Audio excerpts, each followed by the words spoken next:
question I wanted to ask you as far as the sport of boxing. You've been covering it and commentating it for so long. How has the sport changed to you? Because you get a lot of people that go, oh, nowadays they ain't fighting nobody, or nowadays they're just picking and choosing to keep their, like, since you started, have you seen that shift where everybody's avoiding people? There's, every decade brings something different, right? I mean, I came out in the 80s, which I'm not trying to be a nostalgic person. I think most people, even people, younger people, when they look at the situation, 1980s is probably the best decade for boxing ever. And I say ever because Gil Clancy, the great broadcaster and trainer, who was kind of a mentor to me, about 1983 or 84, I was only about 3 or 4 years into it. I had a chance. I was having breakfast with him. I was just, I'm thinking, having breakfast with Gil Clancy, the greatest guy ever, right? He was nice to me, my friend. So I said to him, I said, look, you've seen the 50s, 60s, 70s, you're in the 80s. I said, am I wrong that, because this is about 4 years in, am I wrong to feel like what we're viewing is special? He said, absolutely not. He said, what we have right now is the best I've ever seen. So the 80s it was a combination of a bunch of things. All these fights were on free TV, most of them, some pay-per-view, but most were on free TV. Fighters were great. Everybody fought each other for the most part. Fighters fought more often. They all fought each other, and the sport was flourishing.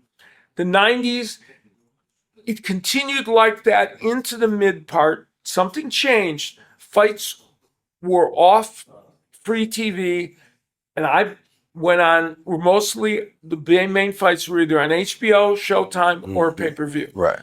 There was some network, but and ESPN still had boxing. That was more available, but those weren't the major fights.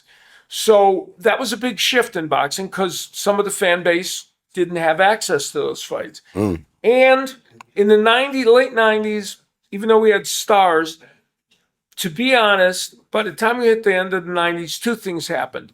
Sometimes it was hard to make the matchups that we all wanted to see. That was the beginning of it. The beginning of it. And I think fighters were starting to not fight quite as often. Those were the two things that were starting to change in the late 90s. And the most important thing, the mainstream media stopped covering boxing. Stopped covering it. Why do you think that was? Because they weren't seeing the fights. They were on a pay channel. Boxing shot itself in the foot so many times. I can see that. I can see it. Decisions, this, that. And even at ESPN, I was at ESPN until 2003 and 4. I couldn't get them to cover great fights. Wow. Here I was living in Las Vegas, and I said, "Oh, you don't even have to fly me, right? Right, I'm already here." Right.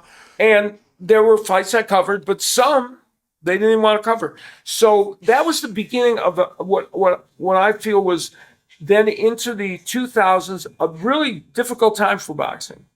I think around 2012 or something, boxing started to have a renaissance where the fights got better, and then networks came back into it a little bit, and we had a good spell where I think the sport had a bit of a renaissance. We are now at an inflection point for boxing. Showtime went away, HBO went away, Fox went away.